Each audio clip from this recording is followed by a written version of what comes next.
Welcome to JBJS OrthoCorps. Listen as members of the ortho community, residents, surgeons, educators, staff, and patients share their stories about the experiences and people most important in their lives and the lessons they learned along the way. OrthoCorps is an audio archive inspired by StoryCorps and independently organized by the Journal of Bone and Joint Surgery.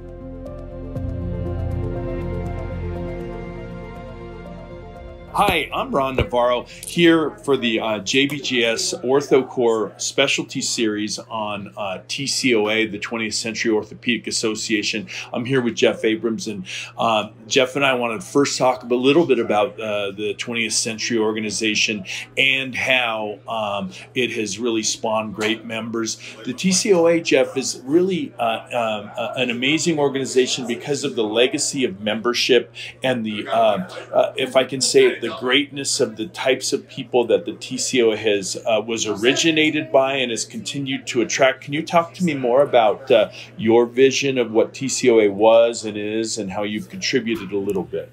Hey, Ron, thanks for this opportunity. It's one of the great honors to have an opportunity to be part of 20th Century, and I might be in this organization now about 22 years. So I've had an opportunity to see the people who were my mentors, my instructors when I was going through residency, and now some of my contemporaries, and even the next step would be who are the future leaders. So you're really identifying leaders in orthopedics, and leadership comes in many different flavors and sizes. It comes through the subspecialty organizations, the academy, some of the other organizations, including the board that filters through this. But almost everybody, without exception in the room, is someone who identified themselves as a leader in that particular area. And all of them involved in the educational process of the rest of us orthopedic surgeons. So we've all benefited, whether it's our interests or a group that's not necessarily our subspecialty. We've all gained by these individuals because they have moved the needle. They have created a need for us to pay attention. And they're very special individuals who have made all of our lives the practice of orthopedics that we see today. You know, that you really encapsulated it well. Can I see you as a friend and a mentor to me, and ever since I joined, you've been really helpful and supportive of me. Can you tell me a little bit about some of the mentors, and maybe there were people who helped bring you into the organization, one in particular? Well, Rich Hawkins is probably is so well known, but I get a chance to highlight and shine a light on his abilities to bring individuals through different levels. 6 chair people for ASES, sports medicine, Anna's organization. He has literally identified individuals that he has come in contact with, mostly through his fellowship, and has managed to elevate their position in leadership. And it's all about relationships, what we do in life. We study, we do what we have to do, we meet our patients, we get engaged with our practice, but our leadership role comes to how we interact with other orthopedic surgeons, not just orthopedic patients. And a guy like Rich Hawkins is this guy. He is the one who, with great wit, great knowledge, and the ability to interact with you, will steer your ship in a positive direction. And so I got into this organization thanks to Rich Hawkins.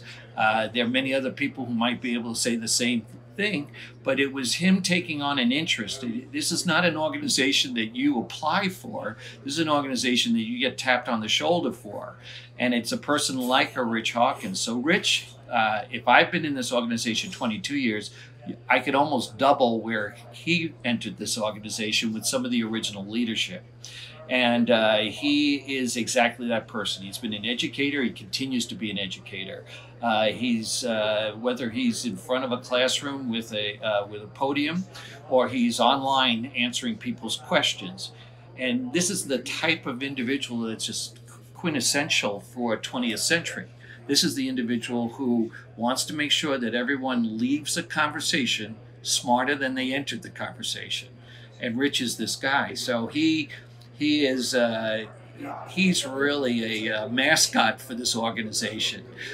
He has the humor, which this organization has not only the academic credentials, but it has the humor and the sense of what you can be as a total physician. And that particularly helpful in times where there's some general unhappiness out there. You need the humor in what you're doing every day, whether you're extending that to your patients or you're extending it to another physician in at the scrub sink. You need to be able to share the ups, perhaps the downs, but we all could use a little bit of that the total physician.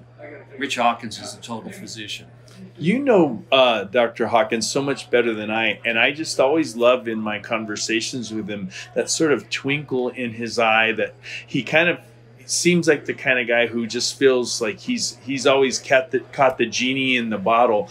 And this organization allows us in our interactions to meet with each other outside of the strict scientific program, which is wonderful in and of itself. But tell me about him and his family and that sort of thing, because that's also something this organization espouses. Well, this is an organization that often brings family members, spouses, perhaps children, sometimes children's mates if they're at that age. And it does become the inclusive organization. And I think it's really, whether you're in this organization or you're in a similar organization, having the doctor run away to go to a meeting for 2 to 3 days and then re-enter his family life when he comes home, I don't think that's necessarily a great model. Particularly today, the children need more. They need more communication. And as everything goes to the internet and goes to emails and texting, this is a face-to-face relationship. You could go to the guy who wrote the article or commented at the Academy meeting on a particular topic, and you could ask him what wasn't said on the podium, and he will give it to you straight up. And so this is the beauty of this organization, but I would tell people you need social organizations as well as academic, because I think you should be inclusive with your family setting. I get to meet your family. I met your 2 wonderful daughters the other night. This is a special opportunity to see the entire person, not just their scientific product. And so specific to thank you for that. Specific to Dr. Hawkins, he's had a great relationship and many, family members and sort of that. How have they all shown up at the meetings in the past over your experience? I would only go back to a meeting when we had a costume party, and I got to see Rich and Susan Hawkins dress up with almost professionally related costumes. Amazing. While us lower income live from the hip people were trying to put together fake mustaches in the dressing room. They came out looking like they belonged in some plot on a TV show. He not only gets engaged in the scientific product that comes out of these meetings, but I would say that if there is a social agenda, he would be directly involved with advice giving and participation. And that's what this is all about. It is an organization that allows for participation. And there are many individuals that go home on Monday and they have to wear their game face as they go back to their work and go back to their department. Hawk never had that game face. The game face you see here, Hawk would bring back, and he was as serious as anybody, but there was always a sense of humanity and humor in everything he advised. And it was very practical, and I think that's why so many people take on Rich Hawkins as a mentor, is because his advice wasn't just about the quickest way to the end of the road. It was how to make friends as you get to the end of the road. That's so well said. We all believe in orthopedics of these legacies. You're part of his family tree, so to speak. Do you perchance know who might have brought him into this organization? Who his influential people may have been? It's still some people in the room. Now, Rich is getting to an age where he's in his 8th decade, so I probably don't know exactly those individuals, but it's legendary what happened on the night he had to do his skit with his other classmates. Oh, please where tell me. He and Dave Apple, apparently the alcohol at the bar was not either satisfactory or enough to satisfy the room. So him and Dave Apple went out in their rental car to basically replenish what would have been a sort of self-designed bar. And parts of the car came back. Parts of the car might have been left on the road as they decided to take this off-the-road shortcut to help with the festivities that evening. So there is, it's legend. Everyone in that room, as you walk in there, you know who that individual is based on their academic reputation. This is a perfect time to find out who they are when they're not being academians, as well as their presentations. So it's so enlightening to see the nicer and the lighter side of these individuals with family, with friends, and these friends go back decades, and you can have relationships that are so exceptional, and every one of us comes out with stories. And it's a blessing. It's a blessing to be part of this organization. I want to maybe close on this question.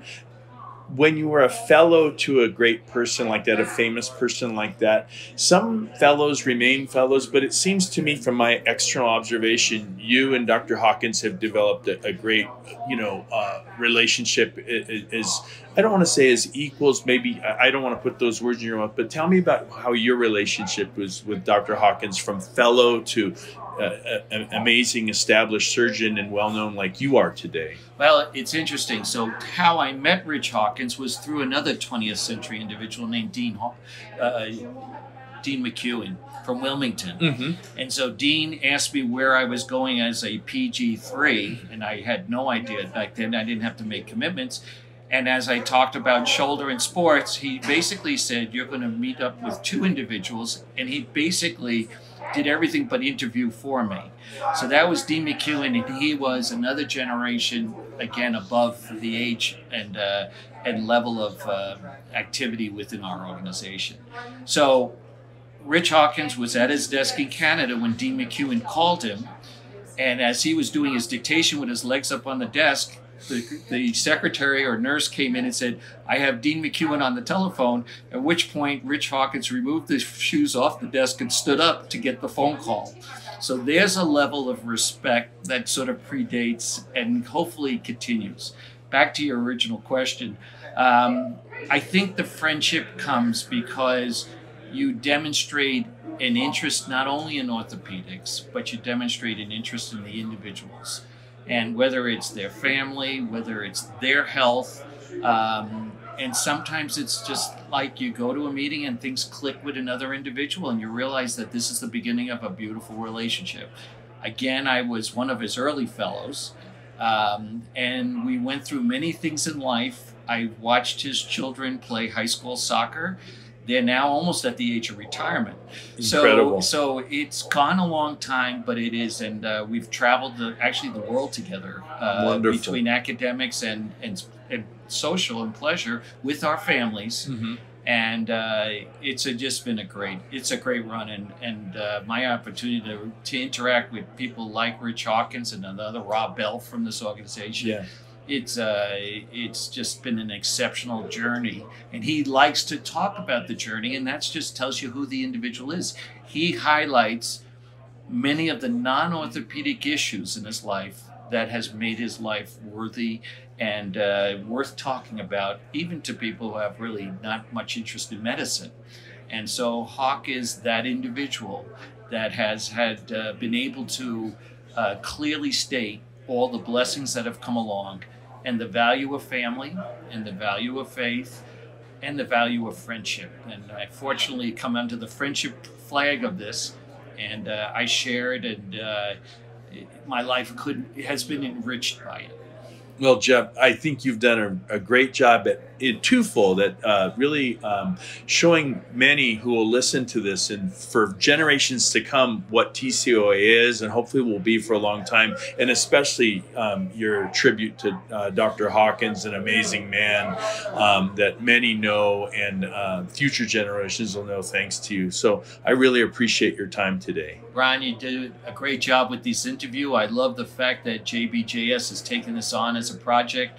I look forward to my relationship with you and hearing about your journeys and all the people that you're coming in contact along the way. And I'm hopeful that many people take this not as an individual message, but a message that you got to look after yourself as an individual and as a person, not only as a physician and a surgeon, and enrich your life by your relationships. So beautifully said. Thank you again.